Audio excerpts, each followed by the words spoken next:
vous présenter rapidement le collectif Triplette Rose. Donc, c'est une jeune association qui a été créée par des patientes en décembre 2021.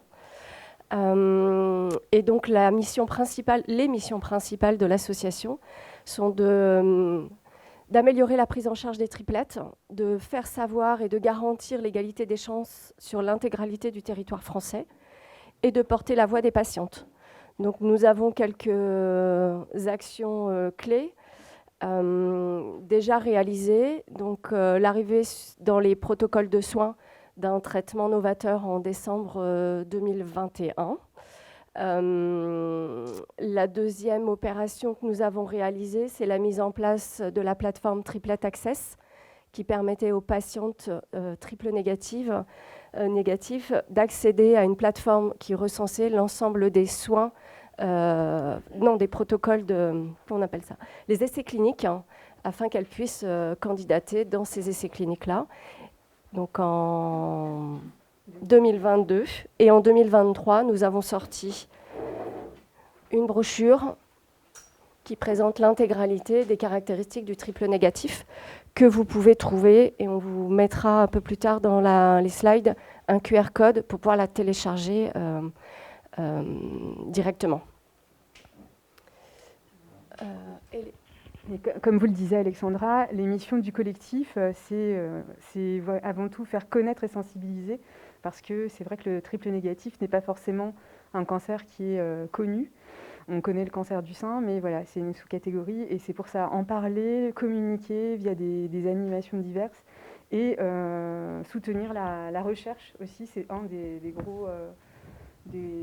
gros enjeux du collectif. Donc en fait, on n'est pas un groupe de parole, comme tu disais, mais voilà, on a cœur à soutenir la recherche, et c'est ce qu'on a fait d'ailleurs cette année.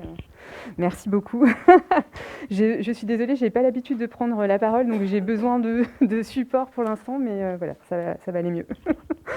Merci beaucoup. Et donc du coup, les actions à venir, en cours et à venir du collectif, qui vont s'étaler sur plusieurs années pour certaines des actions. Voilà, c'est soutenir des jeunes chercheurs pour qu'il y ait des initiatives innovantes afin de lutter contre ce cancer du sein triple négatif, pour lequel on n'a pas encore de traitement ciblé pour tous, parce qu'il y a plusieurs sous-types aussi de cancer du sein triple négatif. Faire bouger les lignes pour l'accès aux traitements novateurs en ayant ce leitmotiv de le droit d'essayer à la française, pour que même si on n'entre pas forcément dans tous les critères d'un essai clinique, on ait quand même le droit, lorsqu'on est à bout de traitement, enfin à bout de possibilités de traitement, le droit d'essayer en fait. Donc voilà, ça c'est une des actions aussi très importantes à venir.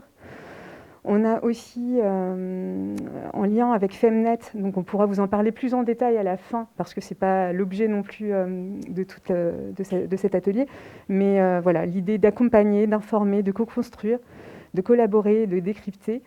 Et en fait, c'est aussi un moyen d'aider toutes les personnes touchées par le cancer du sein triple négatif, où qu'elles soient en France. Parce que c'est vrai qu'on n'a pas tout accès à des grands centres de recherche. Quand on vit, j'ai toujours cet exemple, mais au fond de la Creuse, on n'a pas forcément les mêmes accès aux mêmes médecins qui ont les mêmes informations. Et donc, Femnet, c'est ça, c'est aider à faire en sorte que toutes les patientes aient les mêmes chances. Voilà. Et on a aussi à cœur de soutenir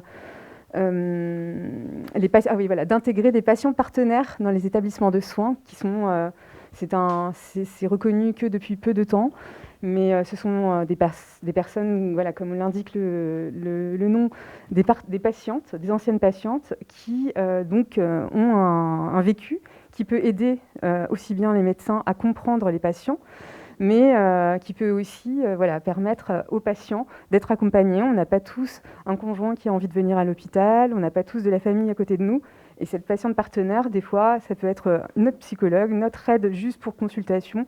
Et voilà, il faudrait qu'il y en ait partout, pour tout le monde, quoi, tous ceux qui en ont besoin, et qui le souhaitent, parce qu'on n'a pas tous les mêmes envies. Et enfin, un gros projet également, c'est l'étude sur la qualité de vie, parce que c'est vrai que certains traitements ont été mis en accès précoce, Et on n'a pas de recul sur, OK, peut-être qu'il y a des réponses, peut-être que ça marche pour certaines personnes, mais des fois, les patientes souffrent d'effets secondaires qui ne sont pas forcément connus ou reconnus. Et l'idée, voilà, c'est d'intervenir aussi sur ça. Donc, c'est un gros challenge pour nous aussi. Voilà, d'aider les patientes à pouvoir être mieux prises en charge au cours de ces traitements, qui sont parfois sur le long cours, parce que quand on est métastasé, malheureusement, on est considéré comme malade chronique quand on a la chance d'avoir un traitement qui fonctionne, donc on a un traitement à vie, quoi. Donc c'est important. Donc voilà, je cède la parole à Dr. Reda. Merci pour la présentation. On a pris le parti du coup de découper la présentation en 3 grands morceaux finalement. Un encart un petit peu plus sur le diagnostic et sur les modalités de découverte et puis d'investigation côté médical. À chacune des parties, on a aussi choisi en fait d'avoir un petit passage de retour d'expérience du coup des 2 triplettes qui sont présentes ici. Et puis la deuxième partie, ce sera un petit peu les trajectoires de soins et la dernière sur vivre après. On parle parfois de l'après-cancer, mais on sait très bien que ce n'est pas un moment qui est si simple que ça. Et pour certaines des patientes, on a commencé à l'aborder ici, Virginie vient de l'aborder, c'est aussi vivre avec la maladie, parfois pendant plusieurs mois, plusieurs années. Donc on a scindé en 3 parties finalement. Sur le diagnostic, tout d'abord des définitions assez simples, mais c'est déjà fois important de revenir aux bases. Donc quand on parle de cancer du sein, en fait, on parle tout simplement d'une transformation maligne, donc de cellules tumorales qui viennent du tissu mammaire, qui peuvent être situés dans le sein, ça, jusque-là c'est assez logique, mais aussi dans les ganglions, en particulier dans les ganglions axillaires, donc sous les aisselles, et puis parfois à distance, donc ça on va revenir dessus, et les métastases à distance, elles peuvent se situer éventuellement sur les os, au niveau des ganglions aussi un petit peu plus lointain, mais aussi au niveau par exemple du foie ou du poumon. Donc en fait c'est l'ensemble de la présence de cellules malignes dans ces tissus qui peut correspondre au cancer du sein, et ce fameux triple négatif qui est en fait une catégorie de cancer du sein. Qu'est-ce que c'est ? Et bien en fait, c'est ce qu'on vous a noté, c'est une définition qui se fait en négatif, d'où le nom. Finalement, quand on fait une biopsie, on va y revenir, on analyse les caractéristiques, un petit peu la carte d'identité des cellules tumorales, et les premières choses qu'on a mises en évidence, c'est que certaines cellules exprimaient les récepteurs hormonaux, les récepteurs aux œstrogènes et à la progestérone, certaines exprimaient l'HER2 et il y avait une amplification des gènes HER2, et bien le triple négatif, c'est aucun des 3, finalement. Donc en fait, c'est une définition en négatif par rapport à ces différents éléments. On vous a mis un petit schéma à côté.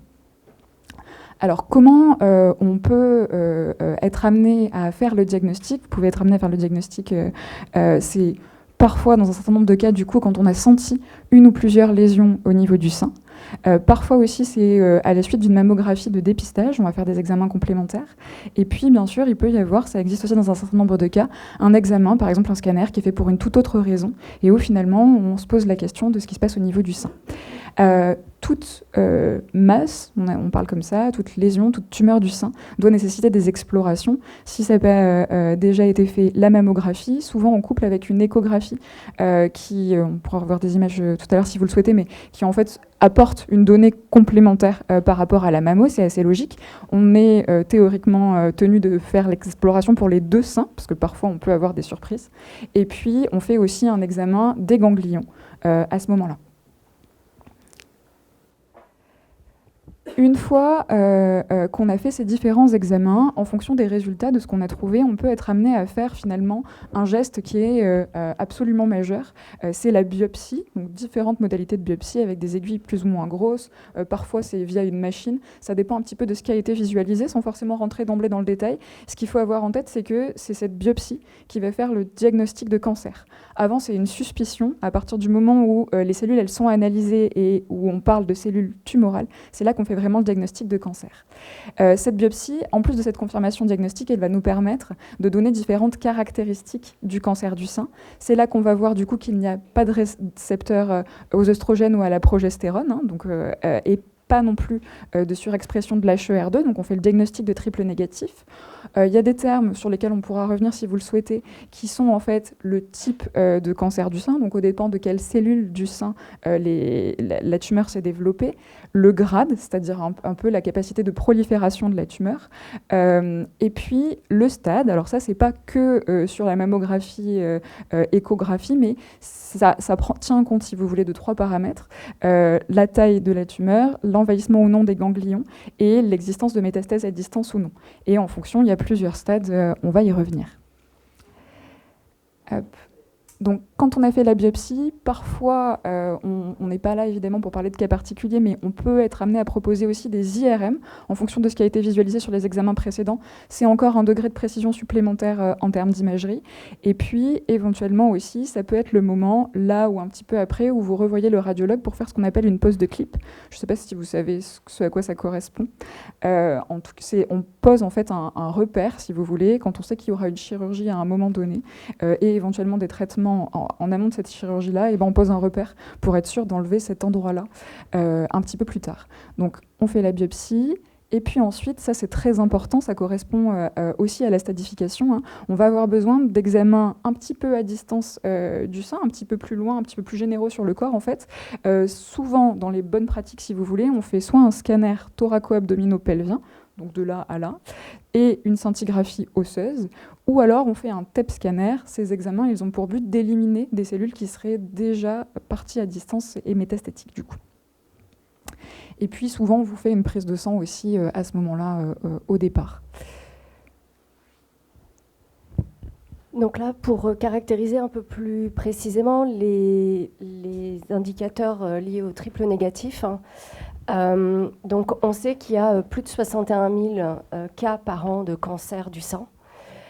Et effectivement, comme disait Virginie, il n'existe pas un cancer, mais plusieurs types de cancers. Aujourd'hui, le cancer du sein triple négatif, c'est 9 000 cas par an.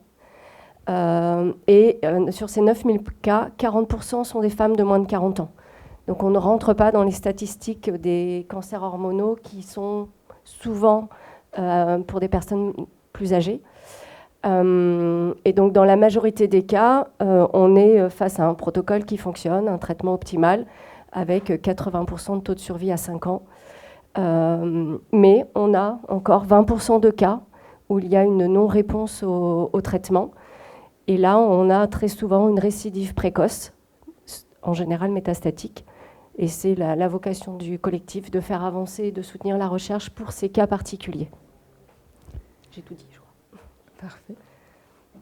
En termes de spécificité du cancer du sein triple négatif, en plus de ce qu'on vient de vous dire, c'est vrai qu'on retrouve un contexte de prédisposition génétique au cancer, donc en fait une hérédité familiale qui est plus fréquente que dans les autres types de cancer du sein.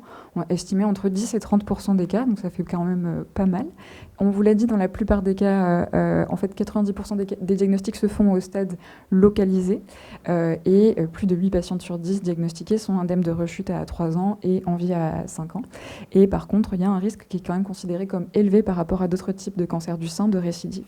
Et effectivement, c'est aussi tout l'intérêt du collectif. C'est la raison pour laquelle il est qualifié de cancer à mauvais pronostic. Alors on avait pris du coup le parti de faire un petit peu des retours d'expérience. Donc pour le diagnostic, quels ont été, Alexandra, les symptômes qui ont mené au diagnostic de cancer du sein triple négatif ? Alors moi, dans mon cas, j'ai été diagnostiquée, j'avais 42 ans, à l'occasion d'une mammo de contrôle. Mammo de contrôle que j'avais déjà depuis l'âge de 35 ans, à la naissance de ma troisième, sachant que ma maman avait eu entre-temps un premier cancer du sein. Donc j'étais dans ce parcours, ce protocole-là. Elle a fait une récidive d'un cancer hormonal différent peu de temps avant le mien, puisqu'elle a eu ce cancer, son deuxième cancer en 2017, et ma mammo était liée à ce parcours familial en fait. Donc j'étais diagnostiquée, l'examen était en novembre 2018, et effectivement je suis rentrée dans les différentes phases qui ont été abordées, mammo de contrôle, échographie, doute du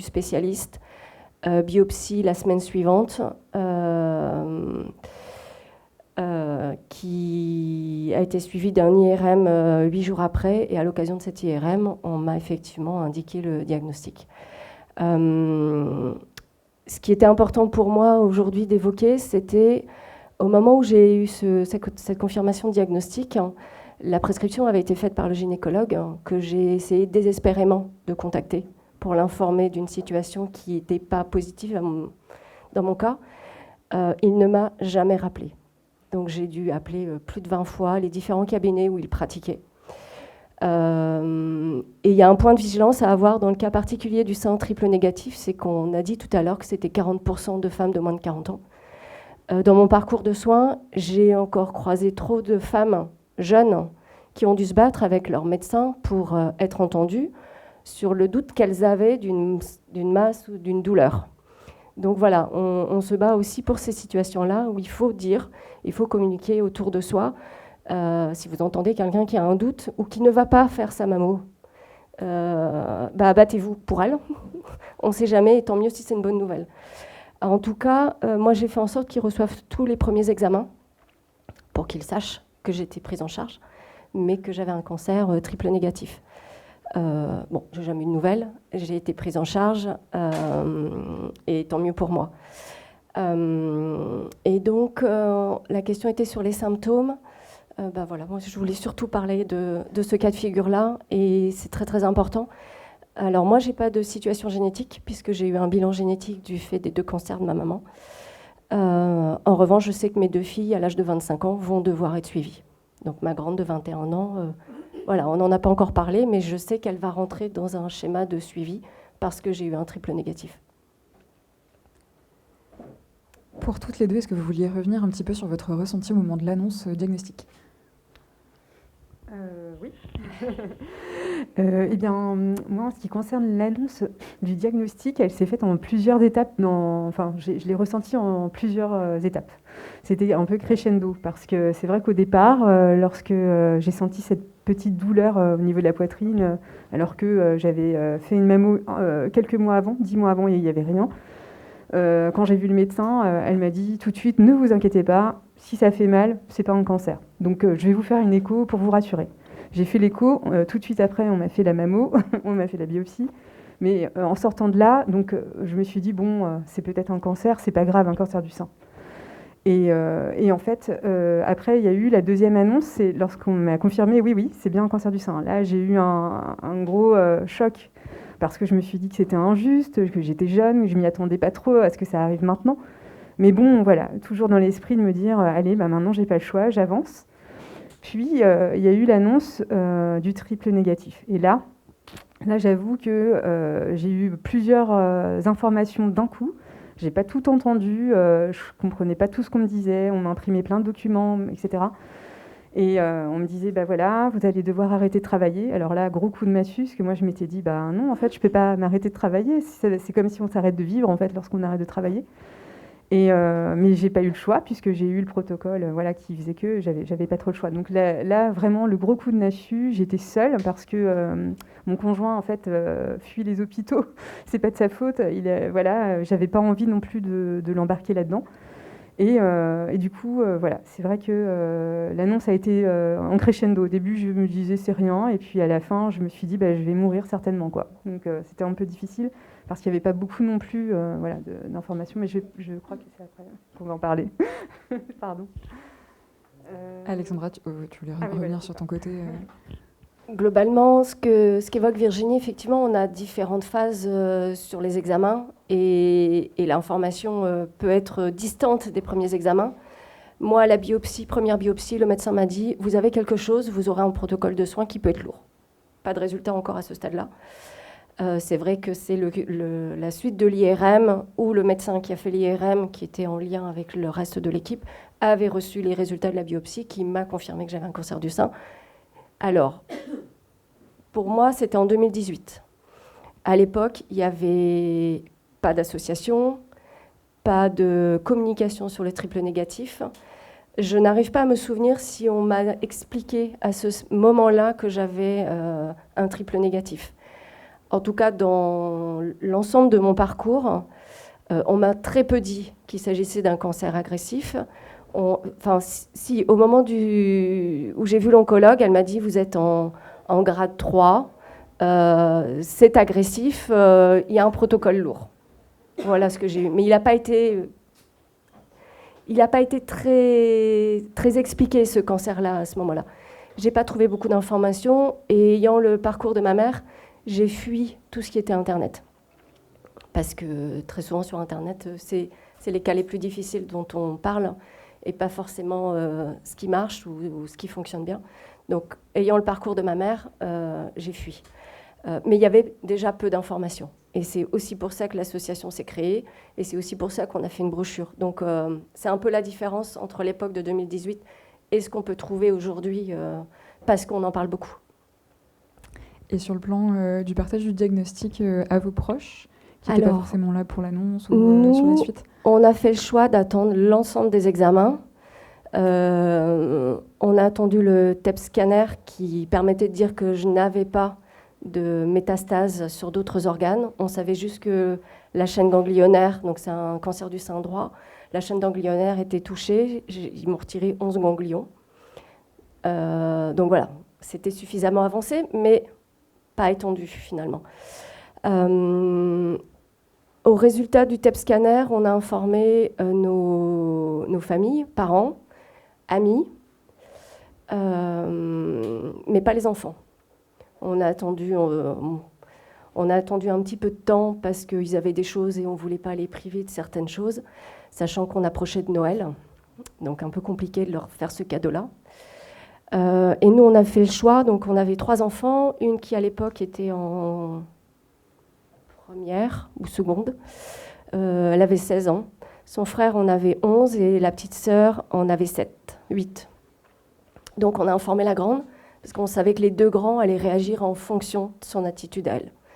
Donc on lui a permis à elle d'encaisser, de craquer un bon coup, pour qu'elle ait une attitude beaucoup plus positive et confiante quand on allait l'annoncer aux 2 petits.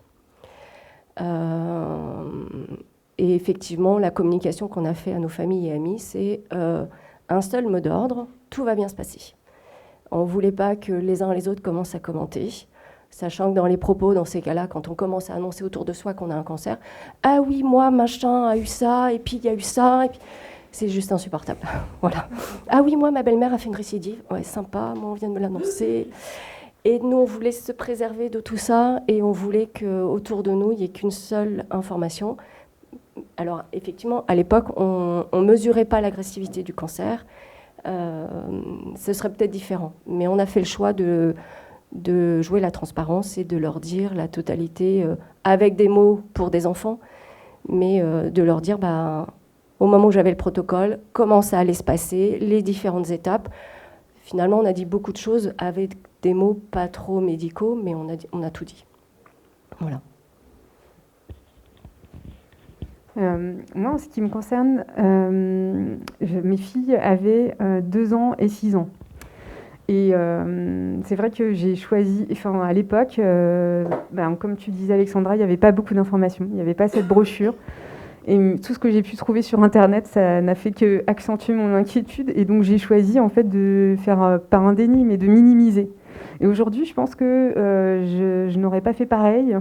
Je pense, si j'avais eu cette brochure sous la main, j'aurais pu la donner à mes parents et qu'ils soient libres de la consulter quand ils étaient prêts, quand ils en avaient envie, sans avoir à moi-même les inquiéter de moi-même. Là, en fait, j'ai choisi de leur dire c'est rien, c'est qu'un petit cancer du sang, ça va aller et tout. J'avais pas les ganglions touchés, mais j'avais un KI, un indice de prolifération assez élevé, et mon oncologue m'avait dit ça va être dur. Donc du coup, j'aurais pu les inquiéter. Mais voilà, j'avais choisi de faire comme ça. À l'annonce de la récidive, pour le coup, là, je pense qu'ils ont eu leur coup de massue, parce que là, j'ai dû leur dire, bon, ça va pas être aussi simple. Finalement, voilà, là, c'est chronique. Alors, je pense que mes parents n'ont toujours pas tout à fait compris que si j'arrête la chimio, ça sera pas bien, en fait. Parce que le souhait le plus cher de ma mère, c'est que j'arrête la chimio. Mais j'arrête pas de lui expliquer, maman, tant que je peux l'apprendre, c'est cool, c'est que ça va. Et donc voilà, c'est vrai que peut-être que cette brochure m'aurait beaucoup aidée et je suis contente qu'elle soit là aujourd'hui et voilà, et j'espère qu'elle pourra aider plein d'autres gens. Voilà, pour l'annonce en tout cas. Très souvent, dans les retours qu'on peut avoir, la brochure, elle permet de glisser de l'information sans être obligée, patiente, de le faire. Et ce n'est pas toujours évident de venir parler de l'intégralité des éléments de la maladie. Je l'ai transmis à quelqu'un, c'est sa femme qui est touchée en récidive. Elle n'a pas réussi à la lire. Elle a commencé et elle a refermé parce que, oui, en fait, on dit tout. Le bon comme le moins bon, mais ça permet, l'air de rien, de laisser l'information accessible et ça facilite certaines informations. Donc, il y a une partie en fait, des éléments effectivement, qu'on a repris sur le diapo, et surtout c'est vrai que ça a été relu par un certain nombre de mes collègues. Donc les informations dessus sont fiables. Ça peut être, à mon sens, effectivement un assez bon support. Ouais. Excusez-moi, docteur, je voudrais savoir s'il y aura des questions à l'issue. Oui, vous faites bien de le préciser. Bien sûr. J'ai un grand message d'espoir à donner. Oui, oui. Alors après, on peut... 12 ans, et ça fait 14 ans, 15 ans bientôt, que je suis triple négatif. Donc j'ai une grosse expérience et un modèle de vie à partager. Ouais, on peut vous proposer d'en partager à la fin si vous voulez. Alors juste parce qu'il faut quand même qu'on fasse un petit chrono. On est à la moitié théoriquement presque du temps. Donc évidemment, on va laisser du temps pour les questions, mais du coup, un quart d'heure, 20 minutes avant, il faut vraiment nous stopper. Après, ça va être assez rapide et c'est bien plus intéressant de vous entendre aussi échanger. On est là un petit peu en plus. Sur les modalités de traitement, on a choisi en fait de vous présenter 2 grandes situations parce que c'est un petit peu comme ça qu'on raisonne finalement. Donc le cas en fait d'une maladie qui est dite comme localisée, où il y a une atteinte du sein plus ou moins des ganglions de proximité, et le cas d'une maladie plus avancée avec la présence de métastases à distance. Alors on vous rappelle que du coup dans les modalités de traitement finalement la définition du triple négatif elle est hyper importante puisqu'il n'y aura pas d'hormonothérapie et il n'y aura pas de thérapie ciblée dite anti-HER2 assez logiquement puisque ce n'est pas des paramètres qui sont surexprimés par la cellule. De toute façon pour chacune des patientes c'est un programme personnalisé de soins. Voilà, si on interrogeait chacune des patientes, il y a des petites variations qui ont été faites en fonction de la tolérance au traitement, en fonction du programme de soins, en fonction bien évidemment des caractéristiques de la maladie. Simplement pour articuler du coup que dans le premier cas, si vous voulez, la pierre angulaire du traitement, c'est clairement la chirurgie. C'est pour ça qu'on l'a fait un petit peu ressortir. Et autour, en fonction d'un certain nombre de données, on va rajouter de la chimiothérapie qui peut intervenir avant et ou après la chirurgie, de l'immunothérapie de façon plus récente, mais qui intervient aussi dans un certain nombre de cas pour le traitement, la radiothérapie en post-opératoire dans la plupart des cas, sauf essai thérapeutique actuellement, et puis certaines thérapies ciblées dont on parlera juste après. Pour le cancer du sein plus avancé, à partir du moment, moi c'est souvent comme ça que je le présente, à partir du moment où on sait que la maladie est présente à distance, on a besoin finalement de thérapeutiques qui sont des thérapeutiques dites systémiques, qui vont agir sur tout le corps en fait. Donc d'où la place de la chimiothérapie, de l'immunothérapie et des thérapies ciblées, plus rarement de la radiothérapie, on va revenir sur quelques indications, et puis plus exceptionnellement de la chirurgie du coup. Pour la chimiothérapie, on l'a un petit peu dit, on va donner quelques détails. En préopératoire, il faut savoir qu'à partir d'une certaine taille tumorale ou en cas d'envahissement des ganglions, on va proposer de la chimiothérapie en tout premier. Pourquoi ? Plusieurs intérêts finalement, 3 grands. Le premier, il est assez logique. Le fait de faire de la chimiothérapie, d'abord, va permettre dans un certain nombre de cas, puisqu'il va y avoir une assez bonne réponse, de réduire en fait le volume de la maladie et de faciliter la chirurgie. La deuxième raison, c'est qu'une fois qu'on fera la chirurgie sur ce qu'on appelle la pièce opératoire, on va pouvoir faire un certain nombre d'analyses également, et ça va nous donner des informations sur le caractère chimiosensible de la tumeur, ce qui va guider en fait les thérapeutiques par la suite. Et souvent, je dis aussi que c'est vrai qu'en cas de tumeur agressive, c'est bien de commencer par un traitement qui est un traitement un petit peu plus systémique aussi. Dans un certain nombre de cas, il y a une association avec l'immunothérapie et de la chimiothérapie. Évidemment, le fait d'utiliser les deux, ça a un effet synergique complémentaire, mais il y a aussi des effets secondaires qu'on ne retrouvait pas quand on mettait la chimiothérapie, quand on prescrivait la chimiothérapie seule, qui évidemment se retrouvent. Et en post-opératoire, c'est vraiment en fonction des résultats de la chirurgie. Si on a eu de la chimiothérapie en préopératoire, ou alors le protocole de chimiothérapie qui se fait après la chirurgie pour certaines patientes. Hop. Pour l'immunothérapie, ce sont des molécules qui sont des molécules récentes, du coup, en termes de mode d'action, finalement. Là où la chimiothérapie, elle agit en détruisant les cellules qui sont à renouvellement rapide dans l'organisme, ce qui explique finalement les effets secondaires aussi, puisque le tube digestif, il y a des cellules à renouvellement rapide qui le recouvrent. Au niveau des cheveux, au niveau des ongles, c'est aussi des tissus à renouvellement assez rapide. Donc finalement, on comprend comment marche la chimiothérapie, mais les effets secondaires. L'immunothérapie, c'est un petit peu différent. En fait, on aide le propre système immunitaire de la patiente à détruire, là aussi, les cellules tumorales, à repérer et à détruire les cellules tumorales, avec un risque d'effets secondaires qui sont, là encore, qui découlent complètement en fait, de la modalité d'action. C'est-à-dire que le système immunitaire, finalement, on lève un petit peu le frein qui avait pu être mis par la cellule tumorale, mais du coup, des fois, il est un petit peu zélé, il va aller irriter certains organes. Par exemple, ce qui est le plus fréquemment retrouvé comme effet secondaire, ça peut être des dysfonctions au niveau thyroïdien. Donc là aussi, on comprend un petit peu les effets secondaires avec la modalité d'action. On peut l'utiliser en cas de maladie localisée. On sait que c'est une adjonction de molécules qui va diminuer le risque de rechute à 3 ans. Et en cas de cancer avancé, en fonction de certains paramètres sur la biopsie. Pour la prise en charge chirurgicale, en cas de maladie qui serait plutôt une maladie localisée, du coup, elle peut être ou non conservatrice, donc concerner une partie du sein ou la totalité du sein, avec des modalités de reconstruction et un délai de reconstruction qui est évidemment à discuter avec le praticien dès le départ et puis tout au long de la prise en charge. Et il peut y avoir un geste ganglionnaire associé. Dans une partie des cas, ce qu'on appelle la technique du ganglion sentinelle, donc finalement le prélèvement juste des premiers relais ganglionnaires, et puis le curage axillaire, dont tu nous as parlé tout à l'heure, c'est le fait de prélever beaucoup plus de ganglions pour analyser leur statut. Pour la radiothérapie, du coup, c'est un traitement qui est un traitement très important, mais qui par contre agit uniquement là où elle est administrée. C'est assez logique, donc c'est les rayons.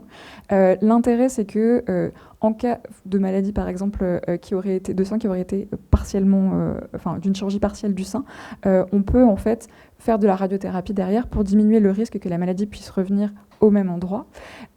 Parfois, même quand on a fait une chirurgie totale, il y a un intérêt de la radiothérapie et elle peut concerner aussi les ganglions.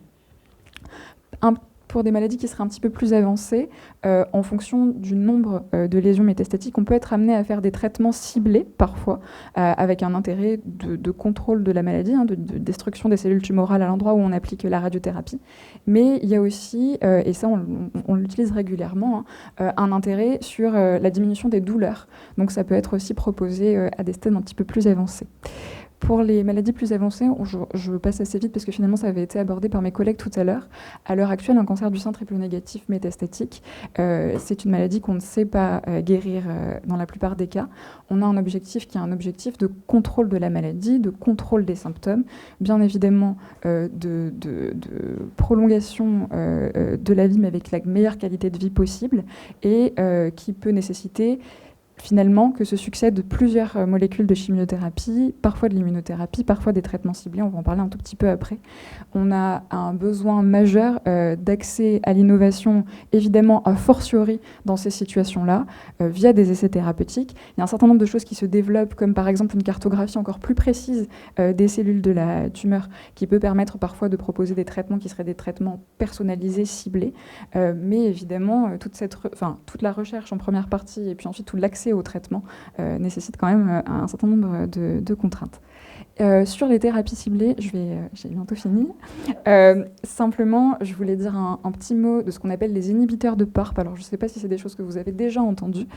C'est des traitements qui ont été utilisés au départ plutôt pour des maladies de l'ovaire et qui se basent en fait sur le détournement la tumeur arrive en fait via une dysfonction de gènes de réparation de l'ADN et finalement on détourne ce qui a permis à la tumeur d'arriver à notre avantage, et cette dysfonction de l'ADN, on va faire en sorte qu'elle soit encore plus creusée, je schématise un peu mais c'est l'idée, et que les cellules qui utilisent ça soient finalement détruites par les traitements. Ce sont des traitements qui sont administrés per os en cas de statut génétique particulier, notamment de mutation, d'altération sur des gènes qui s'appellent BRCA1, BRCA2. Donc ça peut être utilisé parfois en fonction des résultats d'analyse sur la pièce opératoire ou au décours d'une consultation d'oncogénétique.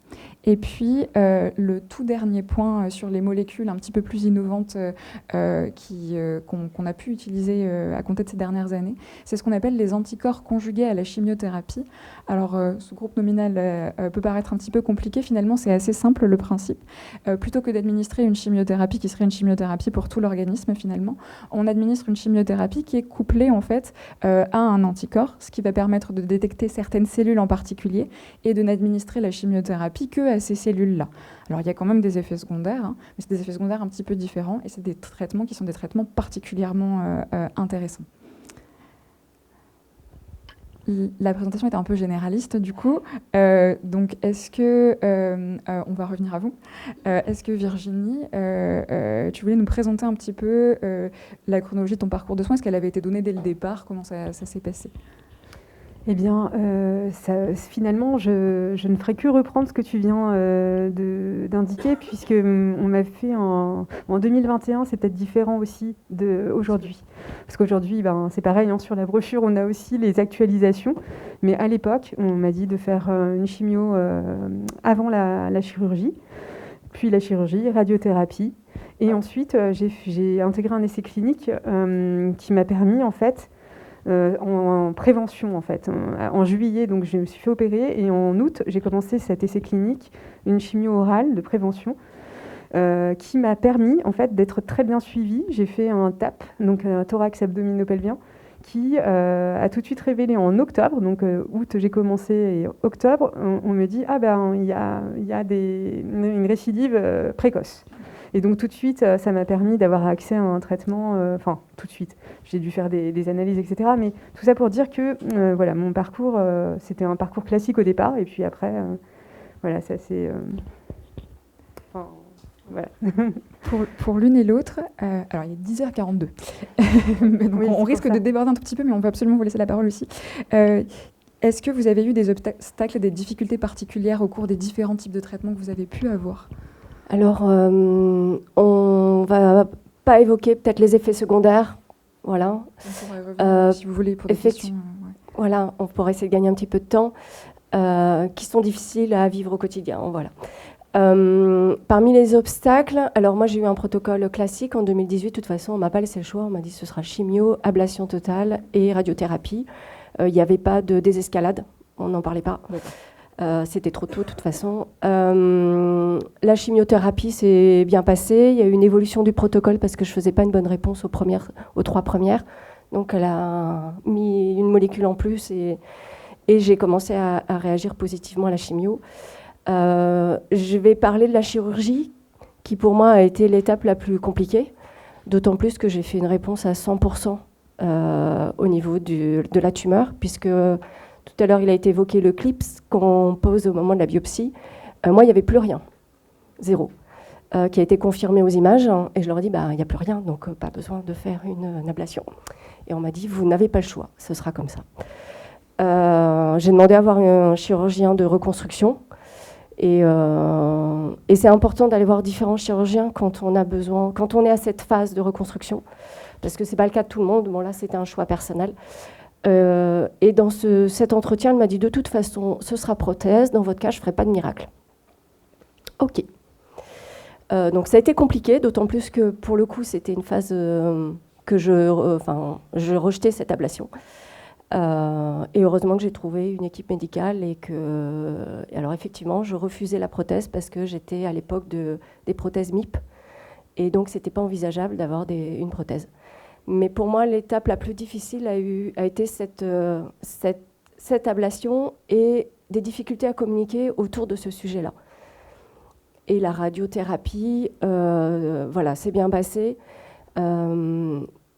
Alors, je mettrai une information que les médecins n'abordent pas forcément. Et pour le cas, je n'ai pas vécu les choses de la même manière que Virginie. Moi, la radiothérapie, c'est plutôt bien passé. J'ai ressenti que de la fatigue, pas de brûlure. Mais je me suis fait accompagner par un brûleur de feu, un coupeur de feu. Et je recommande. Après, voilà, on croit pas. Moi, j'ai 0 trace, 0 signe de brûlure, 0 douleur. Je n'avais que la fatigue. Et Voilà. Oui, il y a eu un mémoire dans l'établissement pour voir s'il y avait en fait une interaction entre les coupeurs de feu, les magnétiseurs et puis la radiothérapie. On n'a rien retrouvé de particulier, on ne le déconseille pas du Voilà. tout, au contraire. Quoi. Même si on ne sait C'est pas pas exactement abordé. comment ça marche, bon, on Voilà. est d'accord évidemment Voilà. pour le faire. C'est ça. Ouais, pour le coup, c'est vrai que j'ai eu un coupeur de feu, mais ça n'a pas fonctionné. J'ai été vraiment brûlée, vraiment très, très, très. Enfin, voilà. Mais c'est chacun. Moi, c'est pareil. Je ne veux pas revenir sur tout ce qui est effets secondaires, etc. Mais je voudrais juste dire que, enfin, plus partir sur le nouveau traitement que j'ai aujourd'hui. Donc, c'est un traitement anticorps conjugué. Et donc, voilà, les obstacles que je rencontre aujourd'hui, c'est le fait de ne pas pouvoir retravailler. Et le fait d'avoir vraiment ce chémofrog, ce qu'on appelle, enfin ce chémo, comme on dit, Chémofog. chémofrog. Donc c'est le je sais pas comment je brouillard dis en fait frog. de chimiothérapie. Frog, c'est crapaud, Frog, je crois. c'est grenouille.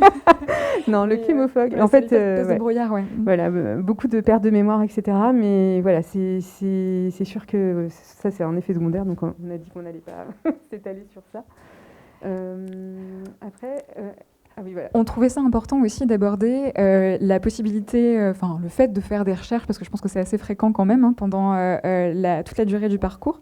Donc peut-être revenir sur votre expérience à vous, sur vos sources de documentation éventuelles, même si on vient d'en donner une et de parler de la brochure assez amplement et à raison.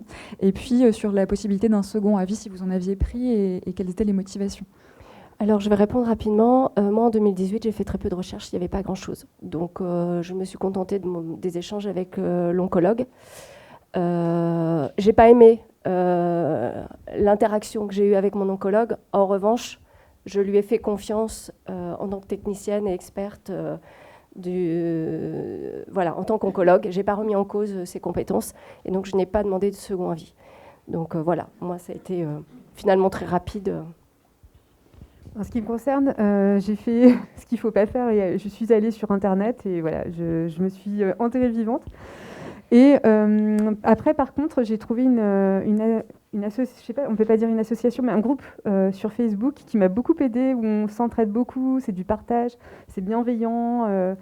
Et on peut poser des questions et nous-mêmes donner nos témoignages. Et ça m'a beaucoup aidé tout au long. Et encore aujourd'hui, quand j'ai des doutes, Et c'est grâce à ce groupe que j'ai connu le collectif des Triplettes Roses. Et c'est grâce au collectif des Triplettes Roses que je suis là aujourd'hui, parce que cet anticorps conjugué que j'ai, il est en accès précoce encore en France. Et c'est grâce au plaidoyer du collectif qu'il est là. Donc c'est vrai que pour moi, ça a été quand même bénéfique de rencontrer ce groupe Facebook et qui m'a conduit jusqu'à Claude Coutier, la présidente. Et voilà, et de voir qu'ils se battaient pour qu'on ait des traitements ici aussi qui marchent après, quoi. Pour le second avis, j'en ai demandé un, justement, et c'est en lien avec l'anticorps conjugué dont je viens de vous parler. Parce que à l'époque, donc en 2021, en décembre, on pouvait avoir accès à ce traitement qu'après avoir eu 2 échecs thérapeutiques. Or moi, lors de la récidive, j'ai eu un traitement préventif qui n'a pas fonctionné puisque j'ai récidivé. Et du coup, mon médecin était un petit peu désemparé, je le sentais pas. Et du coup, j'ai de mon propre chef, je suis allée, grâce à une amie, j'ai pu voir un professeur assez rapidement, qui m'a tout de suite remis sur les rails en me disant il y a 3 solutions, soit vous faites cet examen, et il m'a vraiment aiguillée d'une façon incroyable, et il m'a dit vous pouvez prendre ce médicament anticorps conjugué, et je lui ai dit non, on m'a dit que non, et il m'a dit si, depuis 2 jours il y a une nouvelle loi. Donc voilà, grâce à ça, j'ai tout de suite pu prendre le bon traitement, et voilà, donc je suis contente d'avoir fait cette démarche de second avis. Ça n'a pas trop plu au début à mon oncologue, mais finalement voilà, on est en relation depuis quand même 2021, et là ça y est, il a peut-être compris pourquoi je l'ai fait, mais c'était important de le faire. Et aujourd'hui, on ne le dit pas assez, mais on encourage vraiment les oncologues à le proposer même aux patients. Quand on a un patient en face de soi, qu'on ne sent pas forcément à l'aise, qui n'est pas sûr, etc., lui dire vous pouvez demander un deuxième avis. C'est pas remettre en question la parole de l'oncologue, c'est appuyer ce que lui nous dit. Et des fois, ça peut aussi ouvrir vers d'autres sphères. La preuve, j'en suis la preuve vivante. Donc voilà, c'est juste ce que je voulais dire par rapport à ça. Très bien. Moi, je voulais dire que c'est vrai que, alors après, je pense que c'est un petit peu différent pour tout le monde, hein. Nous, moi, ça m'arrive assez rarement de le proposer directement. Par contre, je laisse vraiment la porte ouverte, effectivement, en fonction de la situation. Ça m'arrive assez régulièrement aussi de recevoir des demandes de second avis en consultation. Et je pense vraiment que le positionnement, c'est juste des fois que la patiente ou le patient est un petit peu désarçonné par ce qui vient de se passer. Des fois, un examen complémentaire qui finalement donne pas trop ce qui était attendu. Un moment un peu seuil, encore hier après-midi, où il y a une nécessité de changement de traitement, mais qui n'a pas trop été explicité. Enfin, des fois, c'est juste repositionner un petit peu les choses, sans forcément proposer d'autres traitements, parce que là, en l'occurrence, j'aurais fait exactement la même chose, mais c'est aussi expliquer les différents essais thérapeutiques qui sont disponibles ou qui seront disponibles prochainement, en fonction des situations, quand il y a des situations très particulières aussi, parfois nous-mêmes, prendre un second avis auprès de collègues dans d'autres établissements. Donc voilà, c'est quand même important de dire que la porte est ouverte et qu'effectivement, théoriquement, ça ne nous choque pas du tout. On va volontiers finir, je pense, sur cette diapo-là, et puis après, je vous poserai un petit peu les questions. Donc, on a essayé de synthétiser sur une diapositive, finalement, différentes définitions de termes qui peuvent être employés, en fait, qui parfois sont pas forcément employés dans les bonnes situations ou qui sont pas forcément compris, pour essayer d'illustrer un petit peu qu'est-ce que ça peut être de vivre après ou avec la maladie. Donc, quand on parle de rémission, c'est volontiers qu'on parle d'une absence de cellules cancéreuses dans l'organisme, par exemple après avoir fait la chirurgie, la chimiothérapie, la radiothérapie, donc tous ces traitements un petit peu complémentaires. C'est un moment en fait de surveillance accrue pour des cancers du sein qui seraient pris en charge de façon localisée. C'est une surveillance accrue qui en général dure 5 ans, avec des consultations tous les 4 à 6 mois en fonction de la sévérité de la maladie. Et puis ensuite, après les 5 ans, une fois par an, et avec toujours des examens d'imagerie réguliers, au minimum du coup, mammographie et puis souvent échographie une fois par an. On parle volontiers, alors ça dépend un petit peu quand même des praticiens, mais on parle plus volontiers de guérison lorsqu'il n'y a pas de signes, et souvent après une durée moyenne de 5 ans du coup. Ce qui ne veut pas dire qu'on arrête les consultations et ce qui ne veut pas dire qu'on arrête le suivi avec les examens, hein, bien évidemment. Ce suivi-là, il sera à vie, ou en tout cas tant que la personne va bien. En ce qui concerne du coup le risque de rechute et de récidive dont on a parlé pas mal depuis le départ, ça correspond à la réapparition de signes en rapport avec la maladie. Ce risque pour le cancer du sein triple négatif, il est maximal pendant les 3 premières années en fait, après le traitement d'une maladie localisée. Lorsqu'on a une suspicion de récidive, on fait en général un nouveau bilan et assez volontiers aussi une nouvelle biopsie pour être sûr que c'est le même type de maladie qui revient. Et puis ensuite, on parle pour des maladies plus avancées de contrôle de la maladie, de réponse au traitement, parfois de réponse complète. Donc en fait, tous ces termes-là, c'est notre objectif dans ces situations-là. C'est la stabilisation ou la diminution ou éventuellement la disparition des signes de la maladie physique et puis sur les différents examens. Ça nécessite d'être monitoré en fait très régulièrement, en général tous les 3-4 mois, voire moins parfois. On sait aussi très bien que même quand on considère qu'on est dans l'après-cancer, les effets secondaires des traitements dont on a un petit peu parlé, c'est des effets secondaires qui se vivent à moyen et à long terme, qui a un impact psychologique et socio-professionnel qui est très important et sur lequel on reviendra bien sûr avec vous si vous le souhaitez. Je vais peut-être vous poser les dernières questions. Un petit peu pêle-mêle sur les situations, les termes qui ont pu être employés au cours de votre parcours, et puis les examens de surveillance ou de suivi actuels. Non, elles sont pas fichées. Eh bien, en fait, actuellement, le suivi, pour moi, étant en condition métastatique, il est d'un TEP scan tous les 2 mois et demi. Donc voilà, c'est... Parce que j'ai entendu, ce qu'on m'a dit au jour d'aujourd'hui, c'est que j'étais en réponse métabolique complète. Donc, les métastases ne flashent pas au TEP, mais elles sont peut-être encore dans mon corps. Mais en tout cas, elles sont bien endormies, et donc, du coup, on fait de la surveillance, quoi. Et bien sûr, je suis en traitement. Dans mon cas, j'ai fini le traitement en août 2019, au contrôle de janvier 2023. Le médecin a mis dans son compte-rendu que j'étais en rémission. Et j'arriverai à 5 ans, là, en août cette année. Donc, on verra au prochain contrôle si on parle de guérison. Mais voilà, je suis, moi, en réponse complète et en rémission et donc en guérison. Et j'ai un contrôle tous les ans avec l'oncologue. Ok. Et sur les derniers points, est-ce qu'il y avait des choses particulières qui auraient pu être faites différemment? Et je crois que tu voulais aborder aussi un petit peu la problématique de la reprise du travail.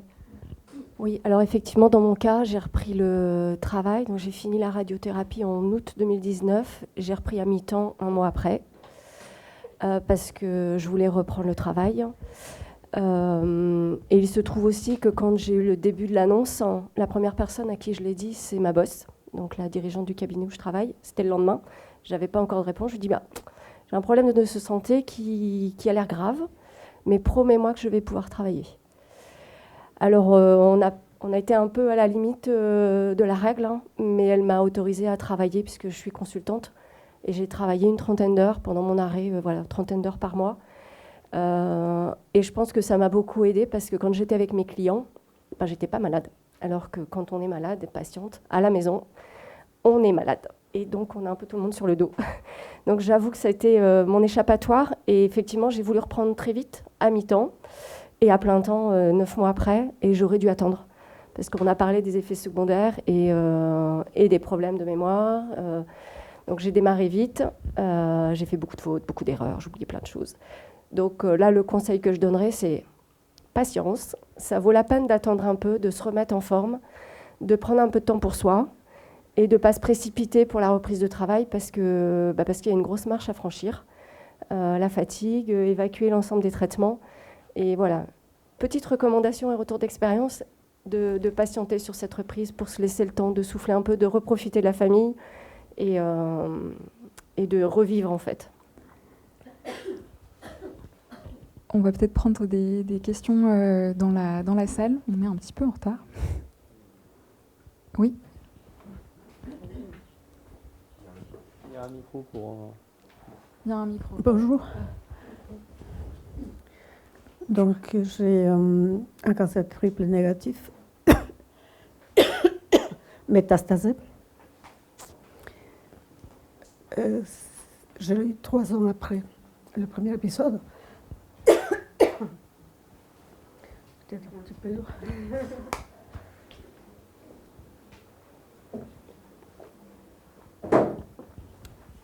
Donc, je vais aller vite. On m'a fait j'ai suivi une chimiothérapie et on m'a proposé une immunothérapie en même temps, le 28 juillet de l'année dernière. Et je voulais attirer l'attention là-dessus aussi parce qu'on a passé vite sur l'immunothérapie. L'immunothérapie a failli me tuer. Mon organisme a réagi d'une manière violentissime. Je fais un syndrome auto-immune, mais le médecin ne savait pas effectivement ce que c'était. Ils ont mis du temps à découvrir que c'était ça, et en attendant, l'immunothérapie a bousillé mes poumons.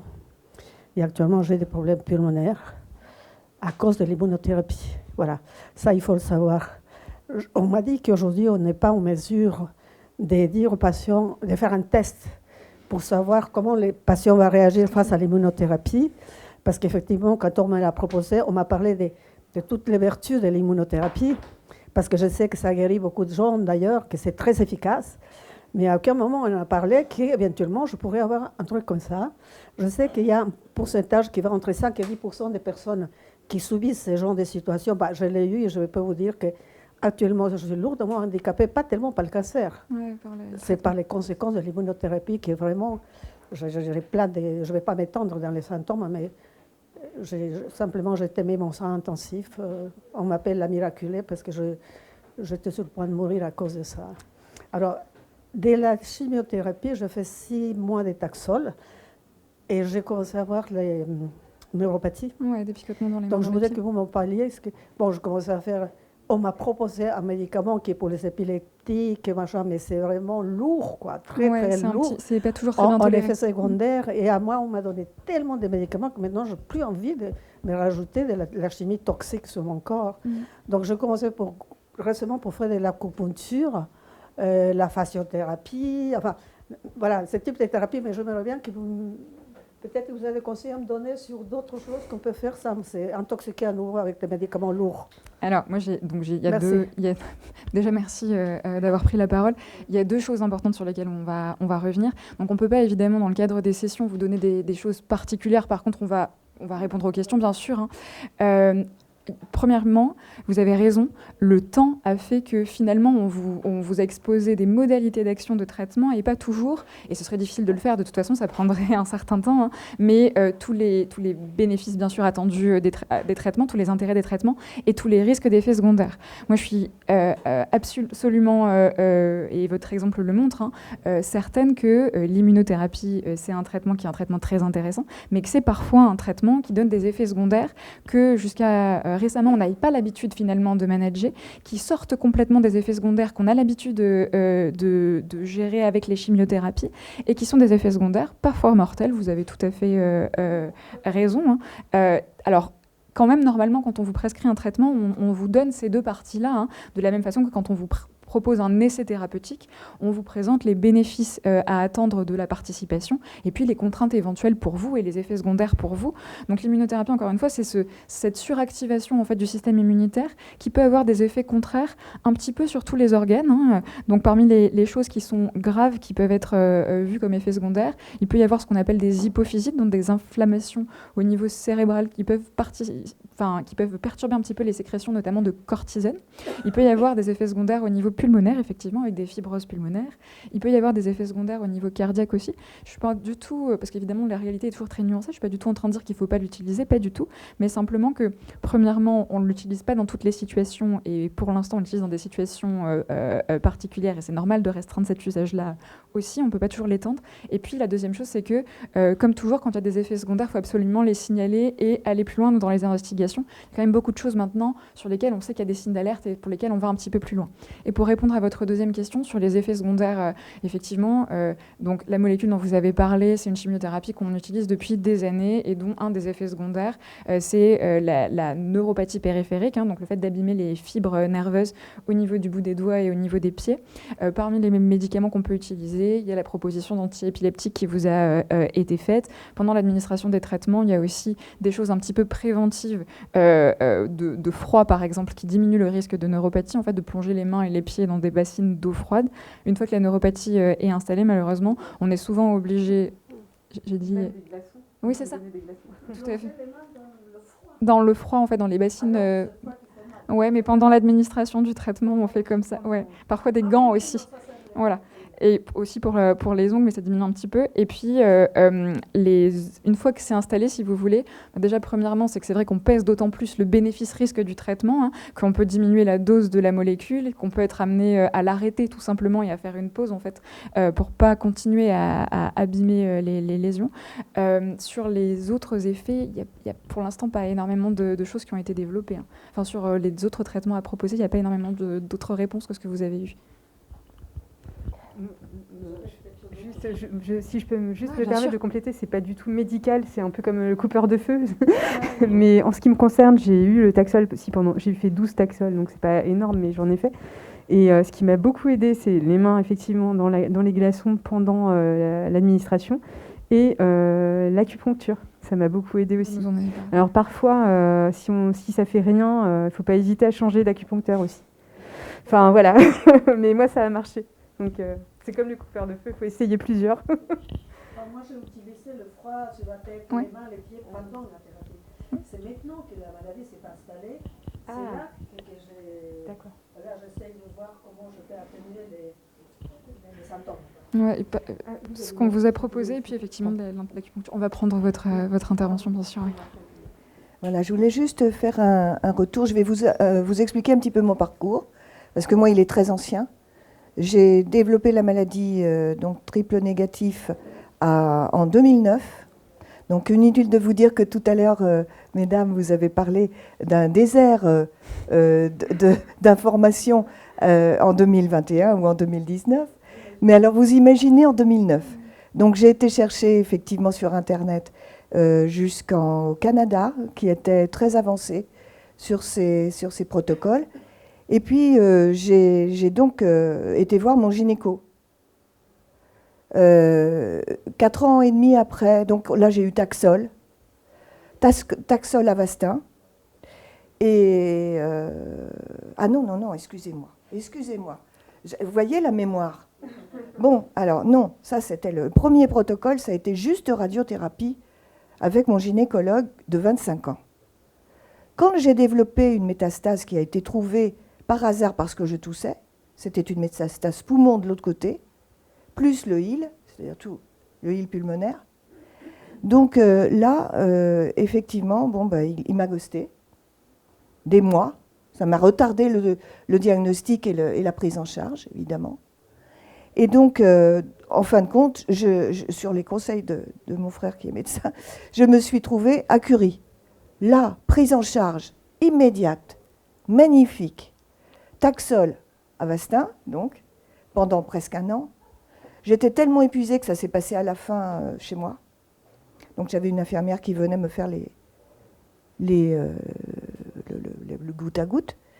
Et puis, au bout de ça, j'ai eu une prescription de chimio orale. Et ça fait 10 ans que je la pratique. Alors, les effets secondaires, je les passe, parce que moi je suis très positive, je les passe aux secondaires. Vraiment, c'est secondaire les effets secondaires. Parce que je les ai tous eus. J'ai eu les deux genoux dont les cartilages se sont fondus. J'ai été avec une canne, puis 2 cannes, puis un fauteuil roulant. Et puis l'opération des 2 prothèses. Donc maintenant, je marche très bien. Sauf que je suis épuisée au niveau cardiologique parce que, effectivement, j'ai aussi des effets secondaires cardio. Donc j'ai 2 stents. Bon, je suis essoufflée, je ne peux pas faire plus de 100 mètres à pied, mais ça va, sans m'arrêter et puis repartir. C'est comme je suis quelqu'un de très actif, ça m'est arrivé, j'avais 57 ans, donc c'est déjà ça. La maladie grimpe moins vite que chez les jeunes, j'ai eu cette chance. J'ai eu une retraite anticipée. Et là, je suis hyper active. Je n'arrête pas. Intellectuellement, même si j'ai des... Bon, tout le monde est au courant que j'ai des blancs. Voilà, donc je les gère, et les autres les gèrent aussi. J'ai mal partout. Bon, je prends des antalgiques, je fais ce qu'il faut. Et puis, je continue à être très active de mes mains. Voilà. Il faut trouver des activités et tout. Donc, le message que je voulais vous donner, c'est que, vous voyez, moi, ça fait 14-15 ans que je suis dans le circuit. Eh bien, ça marche. Je suis comme vous, avec une chimio qui maintient les tumeurs. J'ai un TEP scan tous les 6 mois. J'y vais après-demain. Et un rendez-vous avec mon professeur d'oncologie. Voilà. Et donc, surtout, ne perdez pas espoir, même sur les effets secondaires. J'ai pas fait partie des triplettes sur Facebook. Ça m'a beaucoup aidé, à partir du moment où ça a été créé, parce que moi, mon temps, c'était pas bon. Et donc, c'est là où on donne. Allez-y, parce que peut-être aussi votre association, je vais aller voir un petit peu. Bon, mais... parce qu'à l'hôpital, on ne s'occupe pas des effets secondaires, ou très peu. Il y a le séco, je ne sais plus. Voilà, c'est ça. Là, il y a, voilà. Ouais. Et il y a un groupe d'infirmières qui a créé un service pour ça à Curie. Mais vous êtes à Curie. Mais je suis à Curie. Et donc, les provinciales, toutes celles qui ne sont pas ou à Gustave Roussy ou à Curie, mon Dieu, c'est terrible. Il n'y a pas d'uniformisation. J'ai des petits trucs que j'ai donnés sur Facebook, notamment, vous voyez, j'ai toujours la pelade des doigts, les ongles qui vont. Mais j'arrive à trouver des petits trucs et je les ai communiqués sur Facebook, beaucoup. Et donner de l'espoir, franchement, restez active.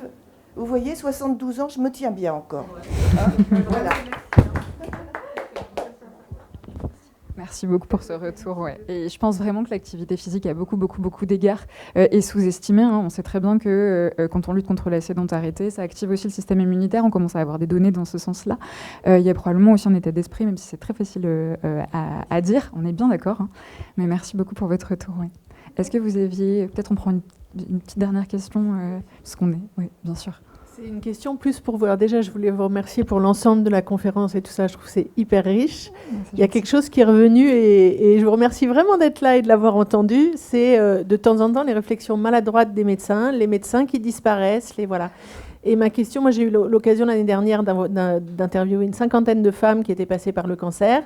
Et il y a de tout. Il y a des médecins exceptionnels et puis il y a des gens qui non seulement se prennent l'annonce et en plus se prennent de baffe dans le même rendez-vous.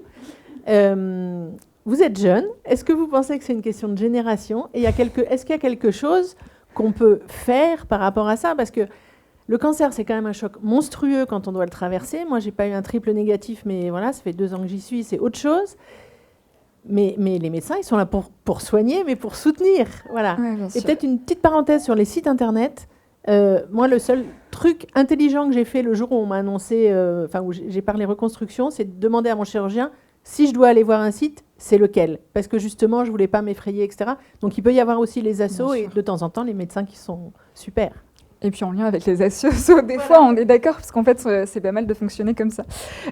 Alors donc du coup je vais être enregistrée a priori en train de dire que c'est peut-être partiellement une histoire de génération, peut-être. Après je suis absolument convaincue, et j'ai eu des exemples moi dans mon parcours, qu'il y a des compagnonnages extraordinaires parmi toutes les générations de médecins. Mais c'est vrai que, et c'est pour ça que je me permets de l'entendre aussi et de le redire, on a un certain nombre de retours dans le sens de peut-être une possibilité de dialogue un petit peu différente sur les médecins peut-être un tout petit peu plus jeunes. Enfin, en tout cas, ça m'a déjà été évoqué. Je pense qu'en fait, ce qui est important, et nous, on en est conscient, après peut-être que des fois, le mettre en pratique, c'est pas si simple que ça, c'est de co-construire en fait. C'est-à-dire qu'à aucun moment, et c'est aussi ce qu'on a essayé de faire passer dans la présentation, en fait, à aucun moment, c'est un savoir qui est uniquement descendant. C'est-à-dire qu'en fait, nous, on manipule des termes, des outils, des réalités techniques et médicales, une capacité à diagnostiquer certaines situations, mais en fait, ça ne sert à rien si c'est pas mis en application de façon individuelle et avec la personne qui est en face de nous. Après, on est aussi tous humains. Alors c'est plus pour vous dire que le maintien, si vous voulez, en fait, à chacune des consultations d'un niveau d'attention optimal, il est parfois difficile aussi pour tout un tas de raisons. Ça doit être fait, c'est pas une question, mais voilà, c'est parfois un petit peu difficile aussi. Moi, je suis assez convaincue que sur des formations médicales, ça pourrait avoir une place, mais il y a aussi la nécessité de s'adapter un petit peu à chaque personne qu'on croise en face, parce qu'on n'annonce pas les choses de la même façon. Alors l'annonce, c'est souvent un moment qui est très difficile. J'ai une patiente qui m'a dit à très juste titre qu'en fait, on n'arrêtait jamais vraiment d'annoncer, et je pense qu'elle avait raison. Mais en fait, l'annonce, c'est souvent la consultation de rencontre, et finalement, on ne connaît pas encore la personne, que déjà, on est obligé de dire des choses qui ne sont pas simples, en sachant finalement assez peu de choses de sa vie, de ce que ça peut réveiller en elle, de comment c'est pris. Et donc, je pense que les choses doivent être dites, ça aussi, c'est pas une question. Mais par contre, que c'est parfois difficile de trouver tout de suite le ton juste et la qualité d'échange qu'on aimerait avoir à chacune des consultations. Mais oui, bien sûr, c'est un objectif. Et je pense que pour le coup, le fait, du côté médical, qu'on ait le retour patient, qu'on ait les échanges avec les patients eux-mêmes et puis avec les associations, qu'on ait la possibilité de mobiliser des supports et tout ça, c'est très très important évidemment. Enfin, c'est de moins en moins hermétique en fait les différents mondes, et ça, je pense que c'est important.